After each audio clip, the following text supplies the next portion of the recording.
How's it going, man? Hello. It's going well. How are you? Doing good. I know it's not quite 6 yet, but we're kind of just testing out some things. This is my actually first time using StreamYard, so kind of just figuring it out. Gotcha.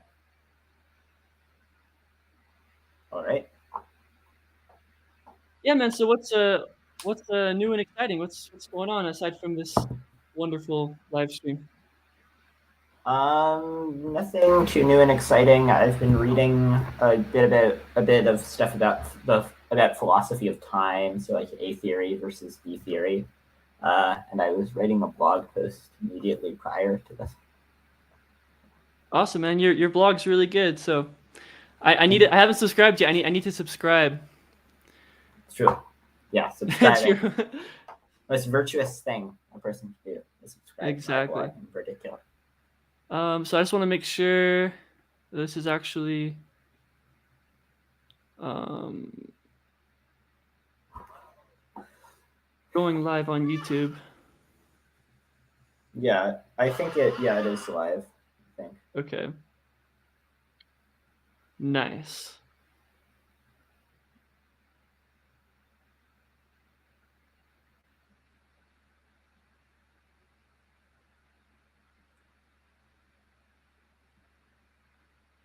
Awesome, sweet. All right, well, I guess we can get started. So I was mostly introduced to you. I know I have followed you on Twitter for a little while, and then um, I had said something about average utilitarianism, how I was an average utilitarian. Um, and then you came in and pretty much just destroyed my average utilitarianism, and you had brought up some arguments that I'd never heard of before. Um, I guess I can sort of explain why I was an average utilitarian, and then I guess if you want to respond to that. Sure. Yeah, so my main reason for being an average utilitarianism or an average utilitarian was just that kind of intuitively I felt like the collective well-being was more important than the individual. Um, Basically just because in order to have an individual's well-being you need the collective well-being of society. It takes a village to raise a child, sort of thing. um, the second part is just that when people would bring up these sort of hypotheticals or thought experiments about, like, you have three people who rape one person and the three people receive more pleasure than the one person that they raped. um, I had a hard time with that, and I thought that those sort of thought experiments don't actually uh, conclude to that through average utilitarianism. Although these days I think maybe differently, but that was kind of originally um, my thought. And the third thing was just the repugnant conclusion, um, that I thought a world with a smaller population with a higher average well-being was better than a higher total well-being with less happy average people. So those are my three sort of main reasons for being an average utilitarian. Um, yeah, I guess what would be your response to that? Yeah, so a few things. One of them is I think that average utilitarianism is like I think that there are arguments against it that are sufficiently decisive to make it not a live option. So, here let me give a few objections to average utilitarianism. One of them is that it implies bizarrely that the goodness of having a child depends on what's happening, what aliens are doing in another galaxy. So if there are lots of really happy aliens, then I shouldn't have a child because it'll decrease the average. If there are lots of really sad aliens, then I should have a child, even if my child would be really miserable. That doesn't seem right at all. It doesn't seem like what aliens are doing in a way that's causally disconnected from me 10 galaxies away has any bearing on whether I ought to have children. It also implies that, like, suppose everyone is being horrifically tortured all the time in the worst ways imaginable. And you can bring, well, suppose there's only one guy being horrifically tortured right now, and you can bring an infinite number of people into existence, each of whom will be horrifically miserable, but slightly less horrifically miserable than the existing person. This would imply that you ought to bring those new people into existence because it will bring up the average. That doesn't seem right at all. And there are sort of various other similar arguments. I mean, but yeah. So for these reasons, I think average utilitarianism isn't a live option. In terms of the kind of arguments for it, well, I mean, total utilitarianism I mean, it also both average and total utilitarianism do look at the utility of everyone. One of them just looks at the average utility of everyone. The other looks at the total utility of everyone. So I think that the first claim is uh, is not right. In terms of the second worry that it would sanction, rape if people got more pleasure from it. Well, that worry would also apply to average utilitarianism, right? Because if it raised the average happiness, then that would still apply. And now I mean I think in cases like this, it's worth noting, a case like this is completely different from rape in the real world, where the person who sexually assaults someone else gets fairly minor benefits, and the other person, their life is horrifically destroyed. They're miserable for months on end. So I don't think that, if sort of utilitarianism sanctions sort of a very strong prohibition on rape, now it's going to say that there are some sort of farcical examples where it's going to be the type of thing that ought to be done, the same way that, there are rare cases in which you should kill someone. But I think that it still gets mostly the correct judgment there. And then the last point about the repugnant conclusion. So the idea of the repugnant conclusion is that if you have lots of people that are, suppose you have a world where you have 10 billion people with great lives, and then you compare that to a world where just a whole bunch of people have very slightly worthwhile lives. Their lives are just a little bit better than the baseline. It seems sort of unintuitive to think that the world with lots of people with only slightly worthwhile lives is better than the world with 10 billion people with good lives. But of course, I mean, we do have that intuition about the repugnant conclusion, but I'm inclined to reject that intuition about the repugnant conclusion for a few reasons. The first one is you can deduce the repugnant conclusion from the following three principles. The first one is the idea that if you make everyone better off and add new people with good lives, that improves the world. The second is that if one world has higher average utility, higher total utility, and more equal distribution of utility than another, then it's a better world. And the third is transitivity, which says that if world A is better than world B and world B is better than world C, then world A is better than world C. So to illustrate this, suppose we have a world that starts out with 10 billion people with great lives. So let's say you have 10 billion people with welfare level of 10,000. Well, that could be improved by making it so that so that you add another, 10 to the power of 100 people, each with utility of 1, and bump up the utility of all the existing people to 10,010, because that would increase the utility of all the existing people and then add new people with positive utility. And so that world's better, where you make everyone better off and add lots of people with just slightly worthwhile lives. And then if you compare that to a world where just everyone's equal in utility and everybody has more worthwhile lives, so rather than having a utility of 10, they have a utility of 20, and there are Google of them. That's a better world because it has higher average utility, total utility, and more equal distribution of utility. And so that world's better than the second world, which is better than the first world, and so that world's better than the first world. My explanation is probably slightly confusing. If people are interested, there's a paper by Michael Humer called In Defense of Repugnance that gives this and other arguments. Another reason to accept the repugnant conclusion, which is the one that moves me the most, is that suppose you take 10 billion people with very good lives. Now, let's imagine just making their lives slightly worse, making it so that there are 10 times as many of them. That seems like it's an improvement. Well, then what if you do that again? You keep doing that. At each step of the way, it seems like an improvement until you get to a ton of people with barely worthwhile lives. Yeah, and average utilitarianism has a similar problem in that it implies the additive repugnant conclusion, which is that so the additive repugnant conclusion is the idea that adding 10 billion people with good lives is better than it seems intuitively like adding 10 billion people with good lives is better than adding a bunch of people with barely worthwhile lives. But if there are lots of people who are already miserable, then it'll bring up the average more if you bring lots of people with only slightly worthwhile lives into existence, instead of bringing instead of bringing into existence 10 billion people with great lives. So I think average utilitarianism sort of inherits similar problems, and then also is rendered wildly implausible because it implies that you should sometimes spawn the most miserable people imaginable. Yeah, the big thing that really got me with average utilitarianism is that I had never really considered that something could be wrong simply on a statistic that doesn't really affect the well-being of others.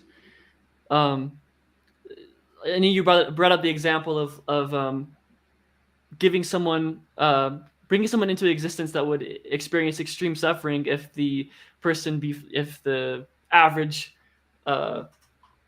had extreme if the suffering was higher, and then also if you have a world of extreme well-being, say 1,000 well-being points, and then you bring someone in that only has 500 well-being points, like to say that's wrong seems pretty silly, and that's something I had never considered. Yeah. Yeah. As far as the repugnant conclusion, I'm not sure I actually followed all of that. It was so I guess it should be the paper you mentioned. I guess I can sort of say my position on the repugnant conclusion, and we can see, I guess, how closely it aligns. Sure. So my position is that yeah, the more I accept that first premise, the more happy people, the more happy society is, right? I think we yeah, adding happy people doesn't like lower utility. I don't think so. Though I think eventually there's a threshold, and it's probably a pretty big one. I think a threshold is eventually crossed where utility does start to go down, simply just through overpopulation and things like that. But then, I guess through act utilitarianism, like you can start seeing that, you can start seeing utility drop, and then, yeah, you can just go from there. Yeah, well, so I mean, the idea of the repugnant conclusion. So, I mean, there are obviously practical reasons why bringing 100 quadrillion people into the world would not have good outcomes. But the repugnant conclusion, it's about a hypothetical scenario in which we're comparing two populations. What are in one of them, the population there's a super large population that has barely worthwhile lives, and in the other one, there is a smaller population with very good lives. So now, if we're making that comparison, then it seems kind of obvious that, well, yeah, so if we're making that comparison, then facts about the actual world, about how bringing lives above a certain threshold into existence will have declining marginal utility, are not relevant, because those are facts about the actual world. Well, this is about just purely abstract comparison of two possible worlds. Gotcha. Okay. Gotcha. Okay, so yeah, I'm still a little bit off as far as what your conclusion is about the repugnant conclusion. Like, so I accept the it repugnant sounds conclusion. you accept it. Okay, you accept it. Okay. And you accept it simply because there's a higher total utility? Well, I mean, I think that I don't accept it just because of that, right? I think that there are arguments for accepting the repugnant conclusion. So I think even if I were not a utilitarian, I would still accept the repugnant conclusion because I think the arguments for accepting the repugnant conclusion are correct. Gotcha. Okay. So I kind of wanted to talk a little bit about because we were both utilitarians. Have you kind of intuitively always been a utilitarian? So I know for me, Yes. yeah, I know for me when I first started sort of learning about ethics, and you probably know a lot more than I do.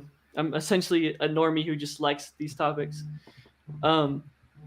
When I first started learning about ethics, and I was given thought experiments like the trolley problem, I just thought it was so obvious that consequences are what matters, and the consequences that matter is whether or not something increases well-being.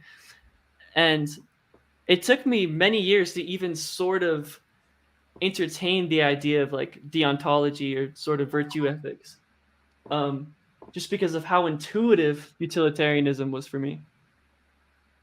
And it sounds like you had sort of a similar experience. Yeah. Yeah, So yeah, yeah, I've always found utilitarianism to be really intuitive. I remember when I was in third or fourth grade, or no, later than that, like seventh or eighth grade or something. Um, I was I was politically kind of libertarian. I've become much less politically libertarian, but I was never convinced by the purely philosophical arguments against taxation based on the idea that, for example, taxation is theft. And so I was thinking about why that was the case, and I basically came to the conclusion that, okay, well, I don't really care if it's theft. I care about the effect that it has on aggregate well-being. Um, and so, uh, and yeah, I mean, I think that that has been kind of my general intuitions have always been very utilitarian. yeah, even for like the sort of like thought experiment gotchas, right? I always thought like the pleasure machine was like, I guess one of the dumbest things, because I always thought it was like, well, obviously I'd like to be in a pleasure machine because it's not the things in and of themselves that are good, but like the experience of well being that comes from it. Um, if I can, go into some machine that gives me the experience of playing piano all day and talking philosophy all day, but I don't actually have to play the piano and talk philosophy, then yeah, I think that would be a good thing. I don't know. Uh, yeah, I think it's kind of a funny thing that a lot of the gotchas of utilitarianism actually sort of, upon reflection, really just convince me more of utilitarianism. Yeah, I agree. Um, are there any? Because I know that's sort of my experience, but there are a couple of gotchas that do make me sort of start to question utilitarianism. Are there any thought experiments that make you sort of question? Well, there are like a few cases where I guess I don't have super utilitarian intuitions. So I do, my intuitions are a little bit like risk averse. So, for example, um, if you ask like, okay, would you take a 1 in a billion chance of multiplying the number of Earths by 1,000,000,001? Intuitively, that seems wrong. Um, but I end up sort of rejecting that upon reflection. Um, and I think you can give arguments for why. Well, at least for really extreme cases where I have similar intuitions for why you should bite the bullet. So I mean, here's one thing. Well, so the following two principles seem plausible. One of them is transitivity, which is the idea that if A is better than or equal to B and B is better than or equal to C, then A is better than or equal to C. And the second one is that if you have some state of affairs where you're choosing between, uh, so if you can make a state of affairs have a 99.9999% chance of being an improvement and a 0.00001% chance of not actualizing, then and it'll be a quadrillion times better if it's an improvement. Then it seems like you should take the deal. Uh, but if you keep iterating that, then you get the conclusion that vanishingly small probabilities of very good things are better than very high probabilities of very good things, the things that are much less good. And so from this, you can get the conclusions. And I also think that there are kind of debunking arguments of this, like there are kind of standard evolutionary reasons to be risk averse. And we know that the brain is not very good at thinking in probabilities, so it tends to round low probabilities down to 0 and round high probabilities up to 100. So, and then also like there's scope neglect, so it's just sort of hard to to like coherently imagine something being like genuinely a billion times as good as the world is now. Um, so yeah, I end up sort of rejecting them upon reflection. But yeah, I mean, there are a few cases where I have kind of non-utilitarian intuitions. Yeah, same. And I definitely think upon reflection, those intuitions start to go away. Um, I also think there's this sort of interesting thing where people will critique utilitarianism and they'll say that, like, oh, this brings about this conclusion, and then this sort of conclusion feels like boo, like I don't really like this. But we often kind of fail to consider like the conclusions of deontology or some other framework is actually worse because we're just so laser focused on the conclusion that feels sort of icky from utilitarianism. But then, yeah, you look at other frameworks and it's like, wait a minute, like I think I would rather have the utilitarian option. Yeah, I agree with that. And I think that you'd actually expect the correct moral view to be unintuitive sometimes because our intuitions are fallible. So, we know that our intuitions are often wrong from the fact that there's persistent disagreement and various evolutionary sources of bias and error, and also from the fact that we're just not perfect thinkers. And so, even if utilitarianism were wrong, we'd expect it to uh, be sort of unintuitive. Or sorry, even if it were right, we'd expect it to be unintuitive in some cases. But what is surprising is that it seems like every time there comes up with an apparent counterexample to utilitarianism, when we really reflect, it turns out that upon reflection, there turn out to be really good reasons to accept the utilitarian conclusion. For people who don't know, I have a blog called Bentham's Bulldog, which you can find if you Google it. And I've argued that this is the case for like 20 or 30 different alleged counterexamples to utilitarianism. I have a sort of lengthy series where I argue this.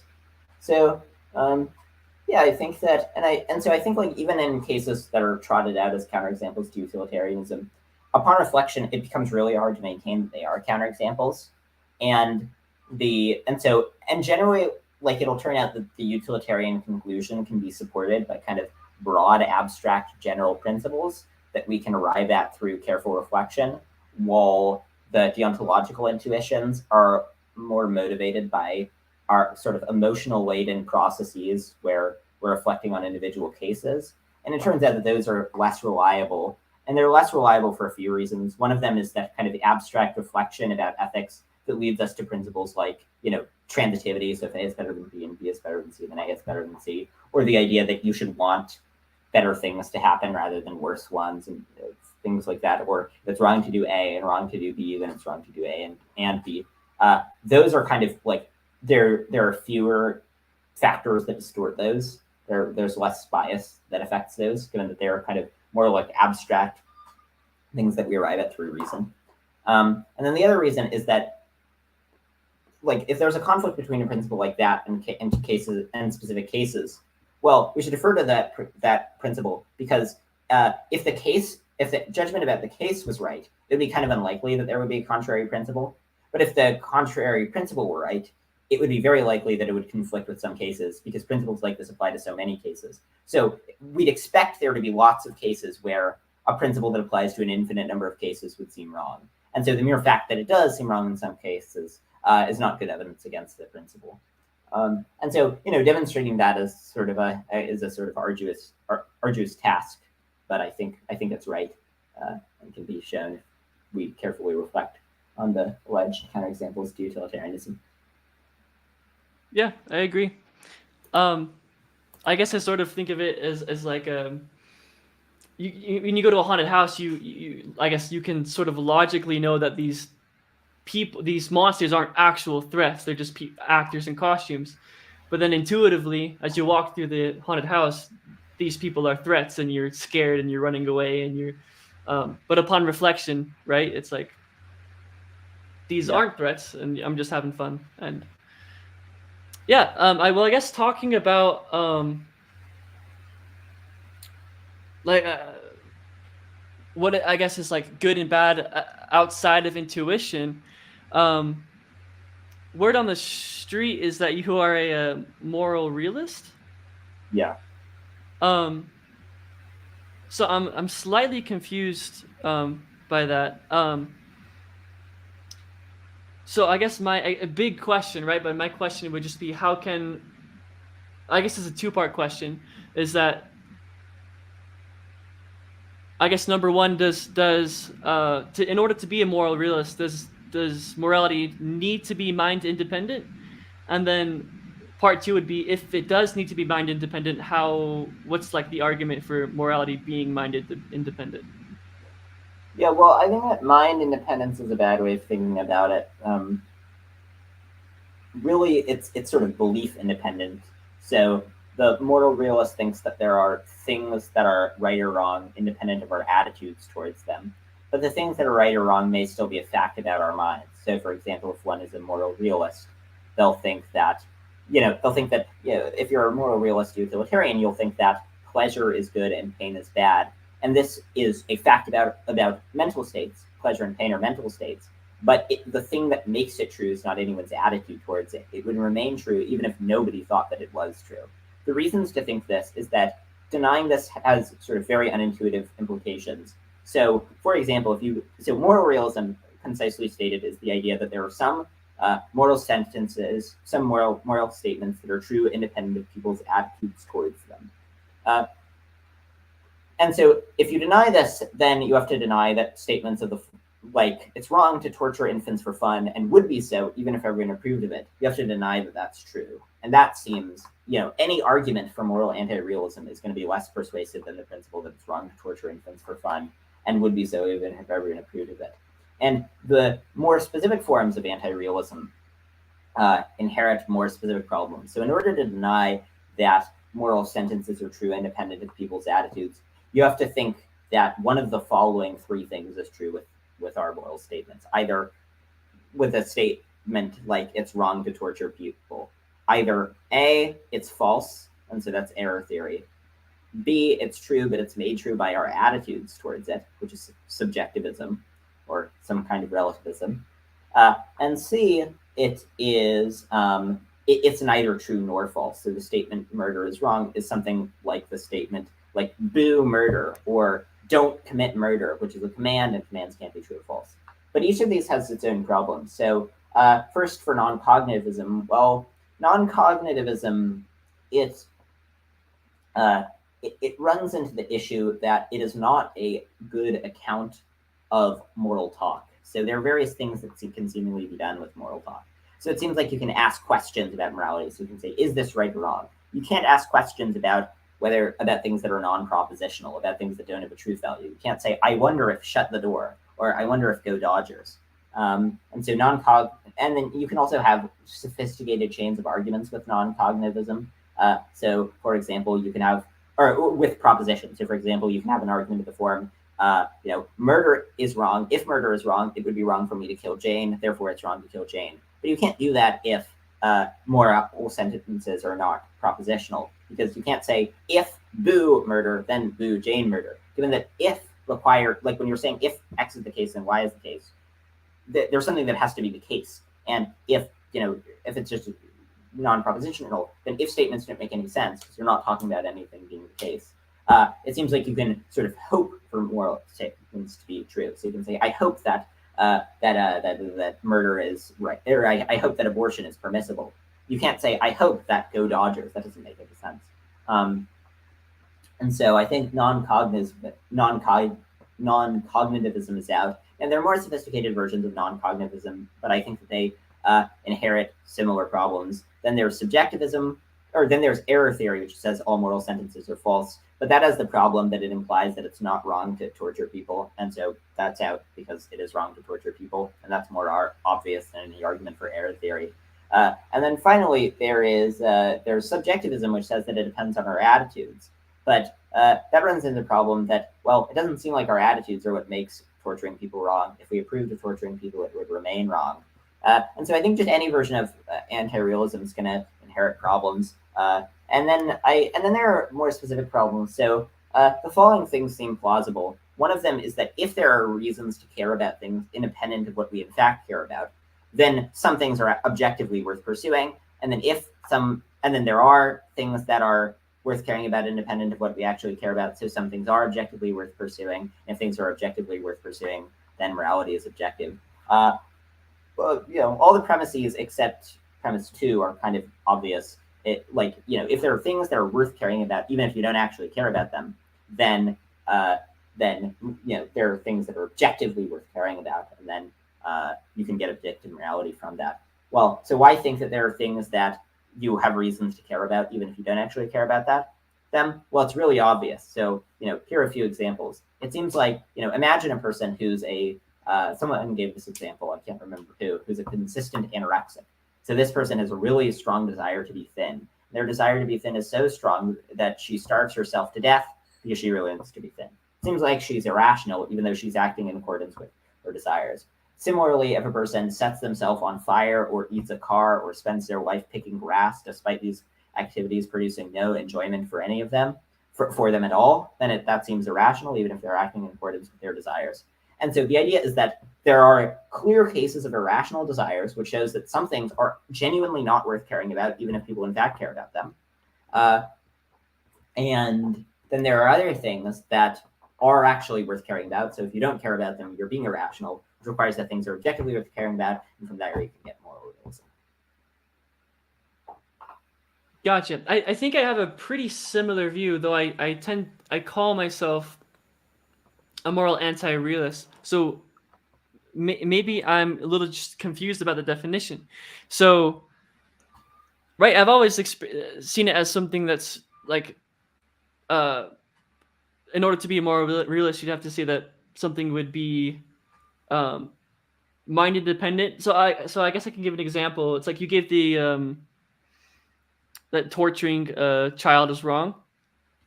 Well, it seems to me that like, yeah, a moral fact sort of exists within the world, because we all sort of have this desire for well-being. I guess like an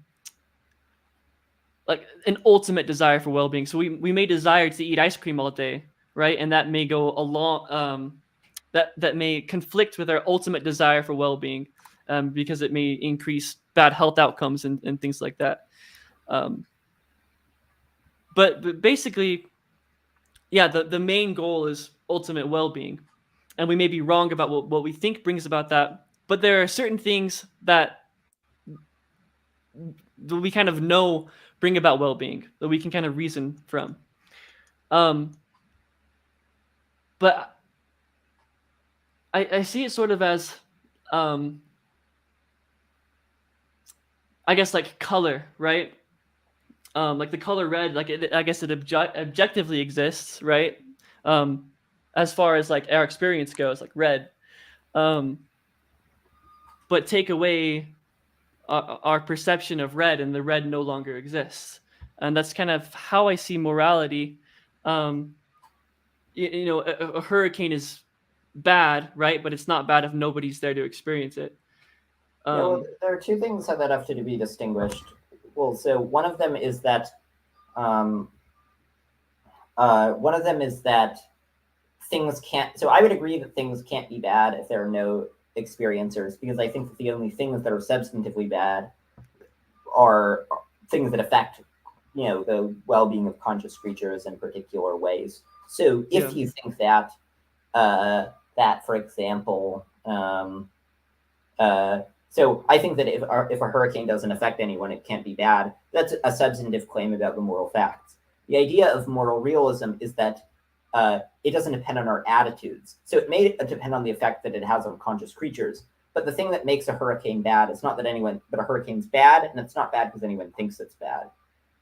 And so I think if you accept that, then it's not because we have a so it's not because we think hurricanes are bad that they're bad.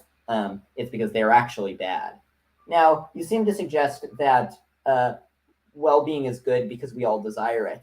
Well, do you think that it's true that we ought to produce well-being because we all desire it? And do you think that that is true because we have certain desires relating to it? you can, even if you think that pleasure is by definition desired, which I don't, and I'll explain why in a moment. But the question is the thing that makes pleasure valuable, is it something about our attitudes towards it, or is it something independent of our attitudes towards it? And note, when I say it, I'm not talking about towards pleasure. I'm talking about our attitudes towards the fact that pleasure is desirable. So does the thing that makes pleasure desirable, is that the fact that we think pleasure is desirable? That we think that it's true or something? Or is it that it's just one should bring about things that people desire? Gotcha. It's sort of like, is it good because we desire it, or do we desire it because it's good? Yeah. Yeah, I guess so.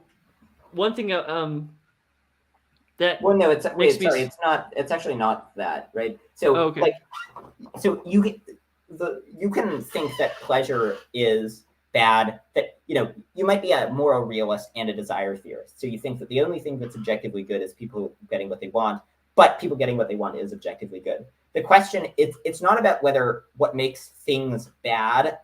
It's not about like whether the reason why me stabbing myself in the arm is bad is because I desire not to be stabbed in the arm. It's about whether the reason that it's true that me being stabbed in the arm is bad is because of some beliefs that we have about being stabbed in the arm. So if, for example, you think that the only reason it's bad to be stabbed in the arm is because if you have a view according to which the only reason that it's bad for people to be stabbed in the arm is because some set of humans has the belief that it's bad to be stabbed in the arm, then that would be a type of anti-realism. If the truth that something is bad depends on people's attitudes towards it, then or their beliefs about it, then you get the result. Then that's a type of subjectivism, and is anti-realist. Gotcha. So you've kind of already answered this a little bit, but I think it'd be a kind of interesting question. So if someone, like, it's like theoretically, if we created a world where people experienced had an experience of well-being from just like ultimate well-being from torturing kids, would then torturing kids become like a moral fact that we ought to torture kids? Yeah. Well, if it brought enough well-being, then yeah. I mean, and I think actually any plausible view is going to say this, because any plausible view implies that pleasure is good. And even if you're a deontologist, you should think that causing enough of a good thing is going to be worth causing bad things, right? So even if, like, the fact that some act, that violates rights is maybe a reason not to do it, but it's not but it can be overridden if there are sufficiently good consequences. For example, plausible views are going to say that you should kill one person to save the world. Yeah, I agree, and it's a lot of people, I guess, would hear something like that and then say boo. But going back to earlier in the conversation, it's like upon further reflection, there's actually a higher amount of good that happens. Like, right, if it's required that you have to torture a kid in order to experience the maximum well-being, then it's like, I don't know, that seems intuitively wrong, but at the same time, the counter example is now you have all these people who are experiencing extreme suffering, just to protect one person, so Yeah. So I tend to agree.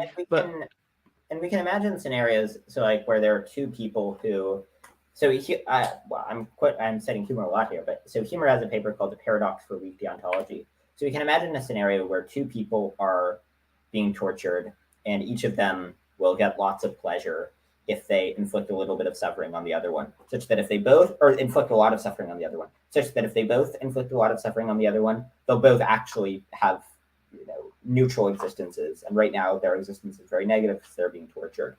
Well, the deontologist has to say that even though it would be wrong for both of them to take the act of torturing the other one, even though if they both take it, they'd both be better off.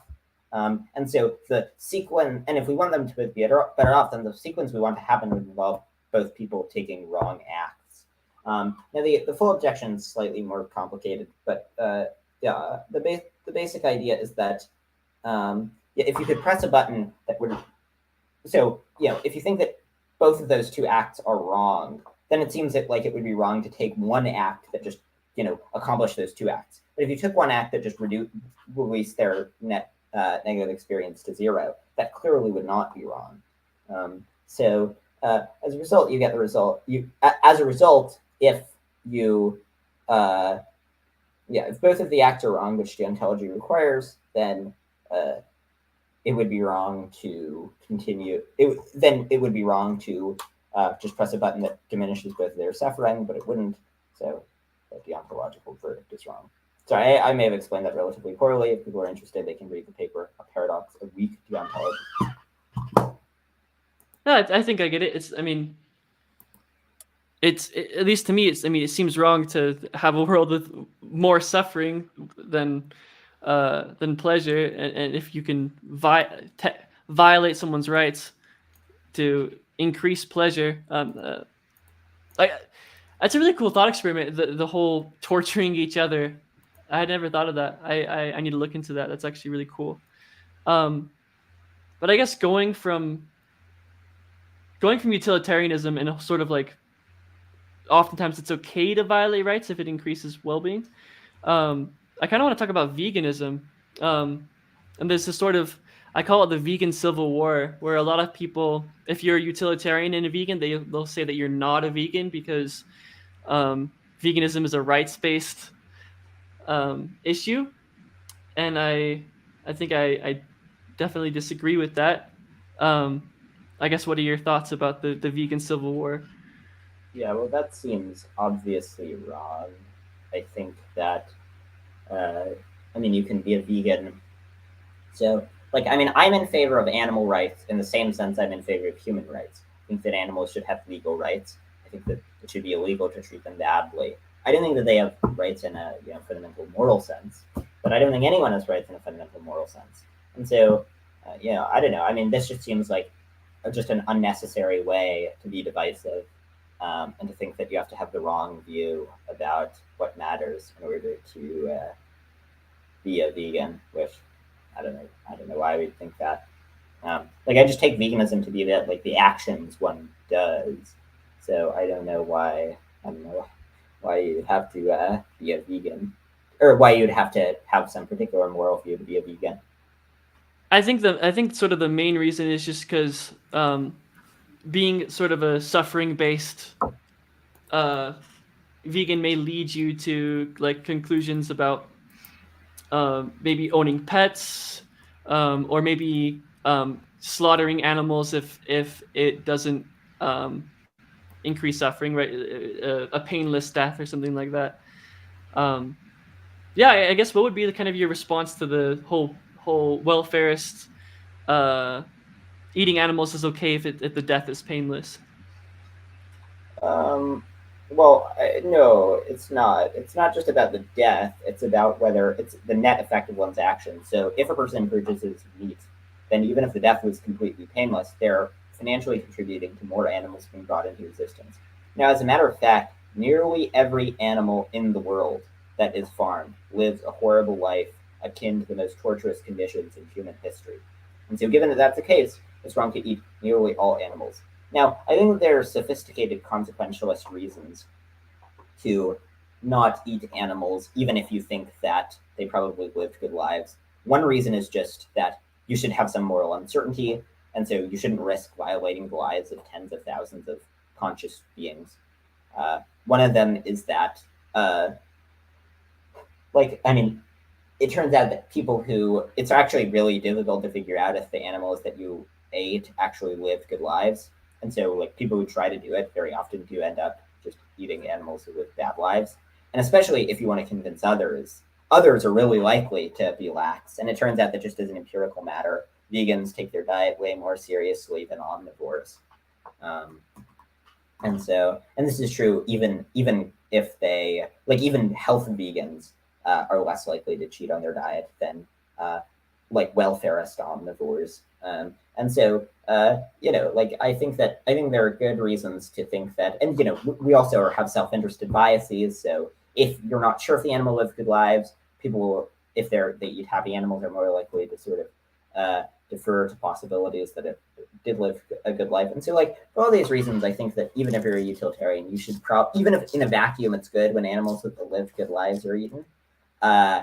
It is the decision procedure that people should adopt should involve not doing that. Gotcha. Do you so I mean I obviously agree. So I've been vegan for going on 3.5 years. Um, But yeah, that's actually roughly how long I've been vegan for.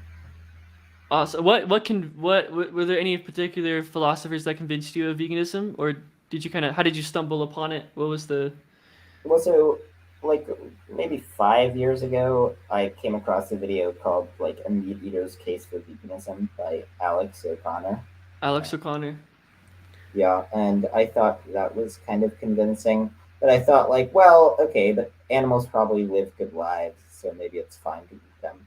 And then, like, over time, I read more about what happens to most animals, and they really live horrible lives. Most of them, the conditions that we subject nearly all animals to are akin to torture. And if anyone did them to humans, we'd call that torture.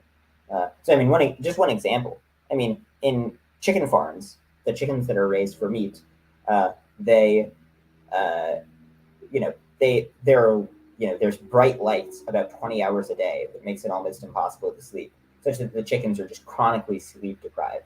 And they do this intentionally because it makes the chickens grow faster. Now, generally, if you had a person and you only allowed them to get 4 hours of sleep a day, that alone we'd call that torture. That in Guantanamo, the CIA used sleep deprivation as torture, and this we do to 10 billion animals. Egg-laying hens, they're forced to live in feces their entire life. They spend their entire life unable to turn around in a metal cage. If we treated a human like that, we call it torture. And so, we castrate them with no anesthetic. We put them in transport where they're cramped together with other animals. Often animals die from extreme weather conditions. They're slaughtered in really horrifying ways. I mean, and so the when you just read about what goes on in factory farms, unless you're like a psychopath and you don't care about animal torture at all, it just becomes obvious that it's completely indefensible. Yeah, I agree. Absolutely, I agree. I guess sort of a response that I've heard before is I've heard personally, it's like, well, if you're a utilitarian and you care about consequences, what's like the argument that buying something with just a little bit of like milk powder or something like that in a big old world of factory farming, what's the argument that actually increases suffering in the world? Well, I guess, I mean, if a thing has sort of like a teeny amount of milk powder, I don't think it's a huge deal. But like, I don't know. I mean, it's like you're running some risk of causing lots of suffering and it's for small benefits. Like if there was something that had a teeny amount of milk powder, and it was like the only way to get it, then uh, without huge inconvenience, and it was important to get. Like I don't know if all B12 supplements, for example, had to have a bit of milk powder, or you had to ship them in from China or something where it was really inconvenient. I don't think it would be wrong to do that. But I mean, there's one thing which is just like it's better to have to follow clear, simple rules. So like rather than every time you're at the grocery store thinking, oh, what effect will this have on welfare? Just don't get stuff that has meat, dairy, and eggs. And I think that'll turn out better consequences in the long run. Yeah. It's for the same reason that the rule that utilitarians should live by in regards to murder is don't murder, rather than like, oh, well, you get to kill people if you think it'll maximize utility. It just turns out that like nearly everyone who thinks that their murder will maximize utility is wrong, and so they shouldn't do it. And so if you think you're special, you're probably not. Yeah, I agree. Sort of another interesting thing that I've been thinking about with veganism is So watching. So speaking of Alex O'Connor, he's actually the guy that convinced me of veganism as well. Um, there was it wasn't that video, but it was a speech he gave um, at some conference that convinced me. And then he in that speech he said you should read Animal Liberation. So it was like a combination of Alex O'Connor and Animal Liberation. Well, Alex O'Connor recently gave his second, I guess, podcast episode with Peter Singer, and Peter Singer described himself as a flexible vegan. And aside from some slight disagreements with him,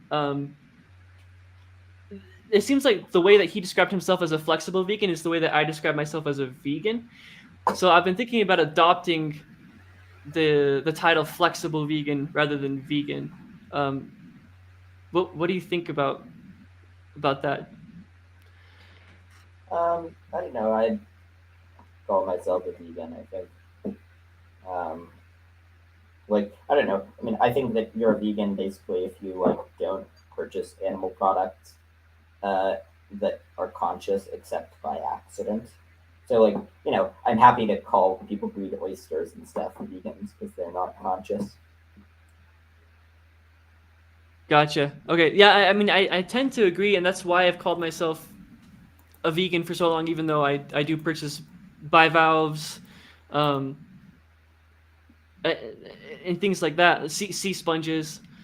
Um, but I guess one of the main reasons is that, like, again, as like a consequentialist, I don't really have like a fundamental issue with animal products. Is what happens when you buy animal products.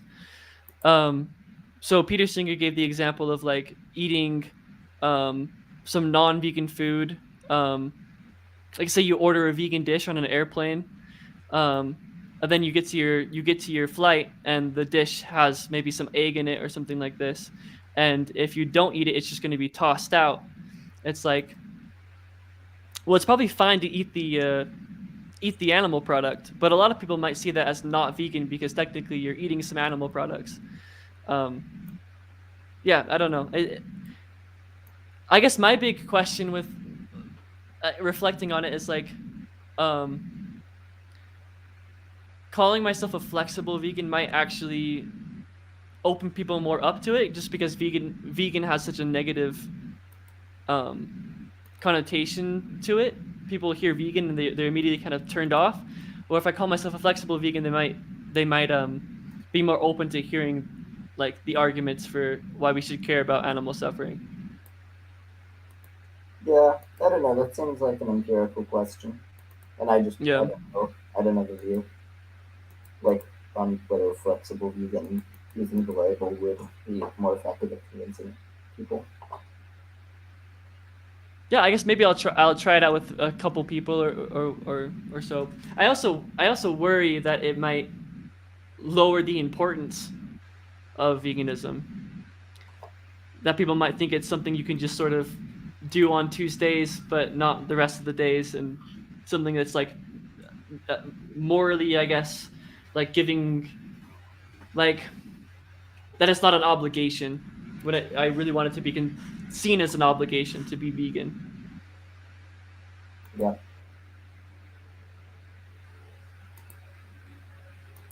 yeah, Um, that's possible. so another, I guess I have a question for you about backyard eggs. Um, so Peter Singer also gave the example of like how backyard eggs might be moral, and I'm inclined to agree. Right, like if you have some rescued chickens or whatever, and you give them a really happy life, and you happen to just take some of their eggs, I don't see how that really contributes to any factory farming. It may even increase utility. What are your, I guess, what are your opinions on backyard eggs? I mean, I think it depends on the details. So, like, in the real world, lots of backyard egg companies seem to grind up baby chicks. And Yeah, I think that if they do that, then it's wrong to buy from them. But once you already have a backyard hen, if the eggs would just go to waste, that's probably fine. But yeah, it is fine, I think. yeah. Um, so I guess kind of staying on this topic of I guess sort of controversial vegan issues. I recently got had a conversation with Reasonable Vegan on his channel. Um, if you're not familiar, you should definitely check him out. He's a really interesting guy. You should have a conversation with him actually. But he's very much against pet ownership, and I'm definitely for pet ownership because I think pet ownership has a communal.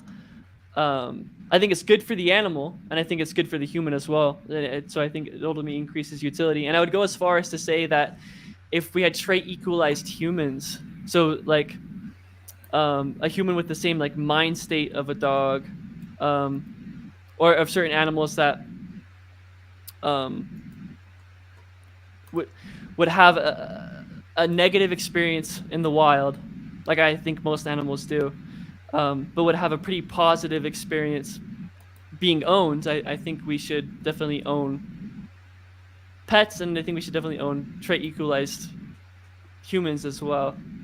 What would you? Yeah, what are your thoughts on that? Yeah, I mean, if you think if it would increase utility and the alternative would be worse, yeah, like, yeah, sure, I would agree. I mean, like it sort of sounds bad, but if you really think about it, it's like, well, if they're better off, I don't know, that doesn't seem wrong. Yeah. Um, for and that position's changed a little bit. I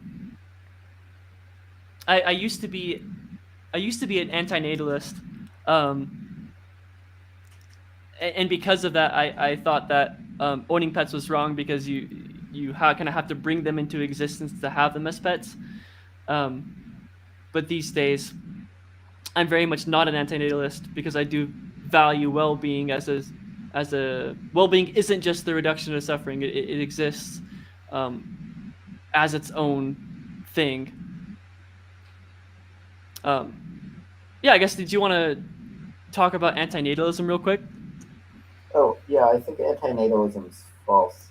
I mean, well, so like there are a few arguments for antinatalism.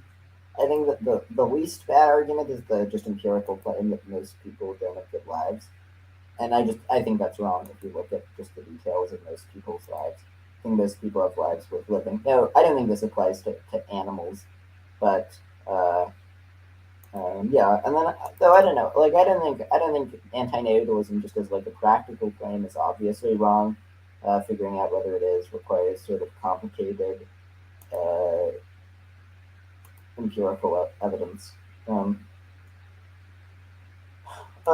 and so, yeah, so I think now what antinatalists often claim is that they say, well, it's good to make people happy, but it's not good to make happy people. So what we care about is averting future suffering rather than causing future pleasure. And I think this is wrong. Um, uh, so I think, like, consider two worlds. In world one, there are 10 billion people that are slightly happy. In world two, there are 10 billion people who are super happy. Everyone's in utopia. World two is clearly better than world one. Yeah, that requires that future pleasure is good. It's not just that future pain is bad. Um, now, uh, and so, and if you think that future pleasure really isn't good, that the pleasure of non-existent people isn't good, then you get the result that it's perfectly fine to just press a button that makes it so that no future people will ever exist, or sorry, that no future people will ever be happy. The same number will exist. I think there's nothing good about future pleasure, and that's wrong. Now there are sort of various ways to get out of this that I don't think are successful. So you might say is, oh no no no, but if they'll definitely exist, then then you should bring them into existence. Or sorry, like if they're definitely going to exist, then their happiness matters. But if they're not definitely going to exist, then their happiness doesn't matter. So then you get the result that well, the argument against that's sort of complicated, but the idea is so the following two principles are sort of plausible. One of them is decision tree separability, which is when making a series of exchanges, you should only look at what things you can get from the exchanges you make. And one of them is non-future beneficence, which is the idea that getting extra choices could be a bad thing if they're good choices. And so suppose that you're initially going to create a child with 80 units of utility, and someone offers you a deal. They say, well, they'll increase the utility of an existing person. You instead create a child, or if you instead agree to create no child, you say, okay, if you make a person better off, given that it's not bad to prevent a person who will never be sad from existing, or just has positive utility, then I'll take this deal. And then you go to them and you say, okay, well, for the sake of small benefits to existing people, well, instead of you creating no one, you'll create a person with 40 units of utility. Well, they would say you should take the deal because it makes someone better off. It's not bad to create a new person as long as they won't suffer. But if you combine these, then you've just cut the happiness of a guaranteed future person in half, all for the sake of small benefits. And that's wrong. And there are various other arguments. Yeah, I mean, one thing is I think antinatalism implies that just given that the future will, even if the future is like very good, it'll contain a lot of suffering because there could be so many people that it implies that it would be good if everybody painfully died in a nuclear war, and that like doesn't seem right. It also implies that if you were bringing a person into existence who will have a great life, who will be super glad that they exist, but they'll have a little bit of suffering, that would be a bad thing. That doesn't seem right. It implies that, it just implies all these crazy things. Yeah, definitely. I think the biggest shift of the last year that I had was from antinatalism, away from antinatalism, and upon reflection, I do think it's a rather silly position. The thing that I guess sort of the main thing that gets me is that like a non-existent world being better than a world with just extreme amounts of well-being, people going off and experiencing their hobbies and experiencing families, just would be bad if like the only suffering in that world is like someone has a paper cut or something like that. That seems pretty silly to me. And I do think it's the case that majority of people actually do have net positive lives. Yeah. I have I have a question from Reasonable Vegan here. He says, what if humans were owned by an alien species and the aliens could never communicate with the humans, and the aliens thought that you weren't making the lives of the humans worse, but they didn't realize that the humans didn't agree. So I guess to maybe rephrase this question, you have humans or you have an alien species that owns some humans, and the aliens look at these humans and they see that the humans are experiencing well-being, and it seems really really good to be owning these humans. But what the aliens don't realize is that the humans actually aren't experiencing well-being, and the experience of the humans was actually negative. Yeah, well, that would be wrong because it would be bad for utility because it would make the humans worse off, right? Yeah, and I guess this kind of applies to the conversation about pets and like backyard hens and things like that, where it may seem like we're giving them positive utility, but as we can't really communicate to the same level as like human communicating to human, though it may seem like they're experiencing net positive lives, it might not be the case. I guess how do we determine that they? We could be wrong, but we could be wrong in the opposite direction. So maybe actually factory farmed animals live great lives, and we just don't know. Like we can still make our best guesses, and that's what we should rely on, even if it's possible we're wrong. It's always possible we're wrong about whether animals live good lives. Yeah, I agree. So I have a question from Jeremy here. So he says, I don't understand what I think Jeremy was agreeing with me and disagreeing with the previous questioner, it sounded like. Gotcha. Okay. Let's see here. Yeah. Okay. Yeah, he seems like he's agreeing with you. Okay, man. Well, I actually think so. It's been about an hour. I think it might be a good time to kind of stop, I do have some plans later tonight. Um,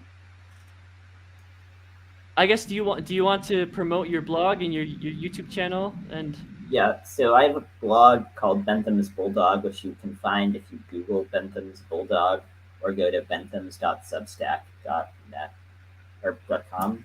Uh, yeah, .com. but yeah, And then I also have a YouTube channel called Deliberation Under Ideal Conditions, which you can find if you Google Deliberation Under Ideal Conditions.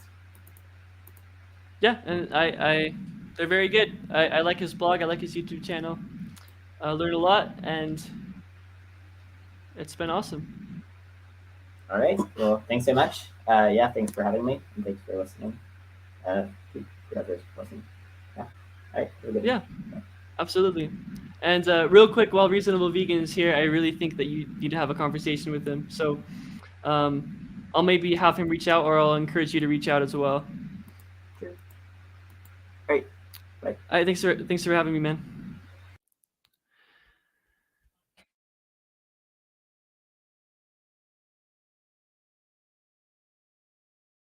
Hi guys, yeah, thanks for watching. That was a lot of fun. Yeah, definitely, Jeremy. Watch the full thing. It was really interesting. We talked about a lot of really some pretty gnarly topics, I guess.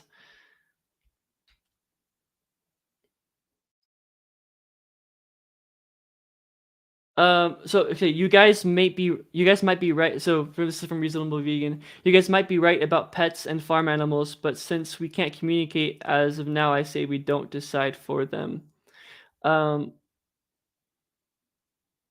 Well, I don't know. I think we have enough information to make that guess, and because I don't think we'd apply that to other contexts. Um, yeah, I don't, we when we give birth to like a child, for example, we don't know for sure if they're going to live a good life. Um, they may um, fall into some drug addiction and become homeless and suffer that way, but we can make a pretty good guess that they're about to experience a good life. Um, and I think it's sort of the same for pets as well. That they seem to be happy in ways that, and when we try and measure happiness, they tend to check the boxes. So yeah, I think we can make that guess. Even if we're wrong, I think just the odds are sort of in the favor of that they're going to be happy. But anyways, yeah, it's a good talk. I gotta go, so I'll see you guys later.